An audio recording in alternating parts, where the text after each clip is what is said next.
Okay, all together. Be completely humble and gentle.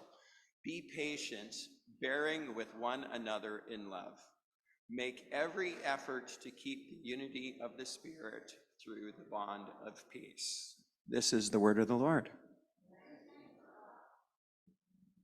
And now it's flow time. Do do do do do do do do do flow time. Do do do do do do do do do flow time.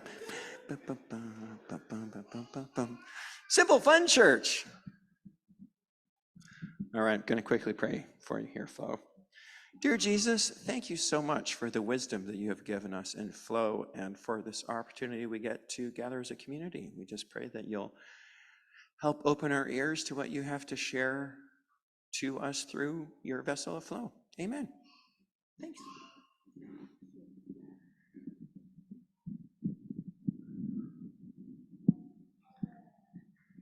Okay. Good morning, everyone. It's good to see you all.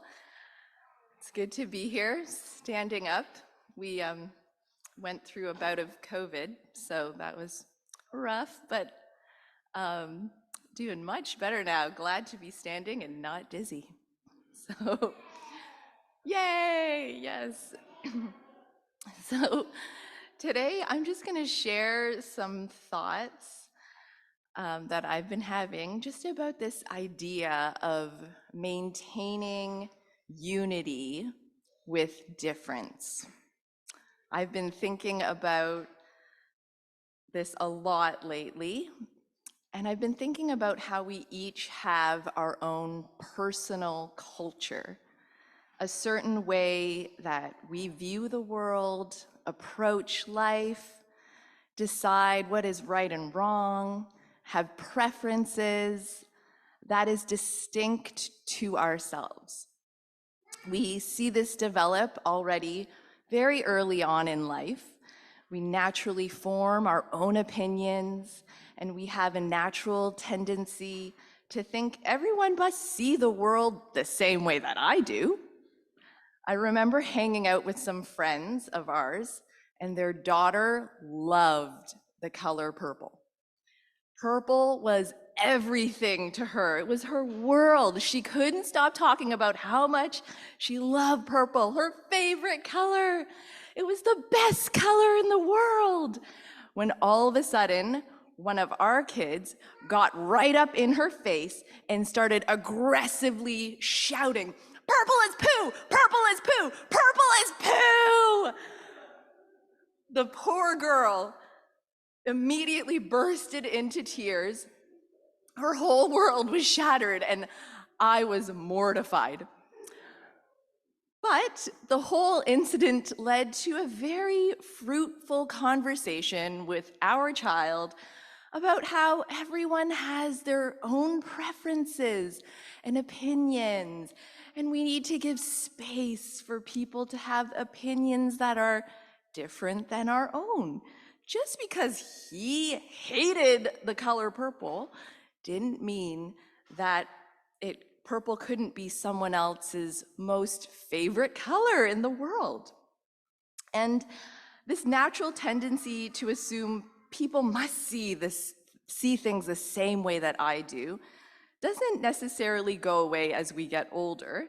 I've talked to quite a number of married couples who can attest to all having heated arguments over strongly held opinions on how to carry out the most mundane of household tasks.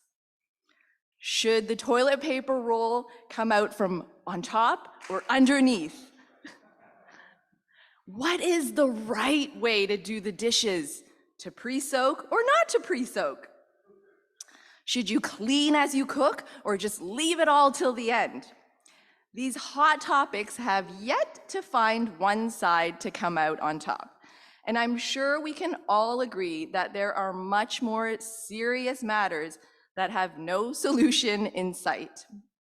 Our distinct personal culture only becomes more distinct as we are uniquely shaped by our distinct ethnic heritages and ancestry, our distinct family upbringings, distinct school, work, and life experiences, distinct relationships.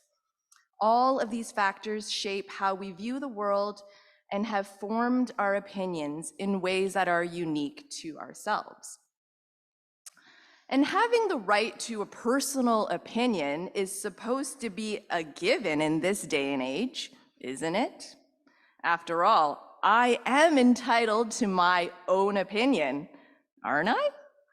Well, I think evidence would suggest that while we all know and believe this to be true, theory doesn't always line up with practice. The factions, divisions, and extreme polarity that we see at every level of society, from the grand scale of the geopolitical to the everyday relational, and definitely in the church, suggests rather that I'm entitled to my opinion, but you're not. So then what does it mean to maintain unity in diversity? I've been thinking about this a lot and ruminating on this idea of prioritizing unity that seems to be a theme and a thread that can be found throughout the book of Ephesians, just like in the verses that we just read. Be completely humble and gentle, be patient, bearing with one another in love. Make every effort to keep the unity of the Spirit through the bond of peace. How do we fight to maintain unity with difference? How do we hold space for opinions that are different than our own? How do we stay curious rather than be judgmental?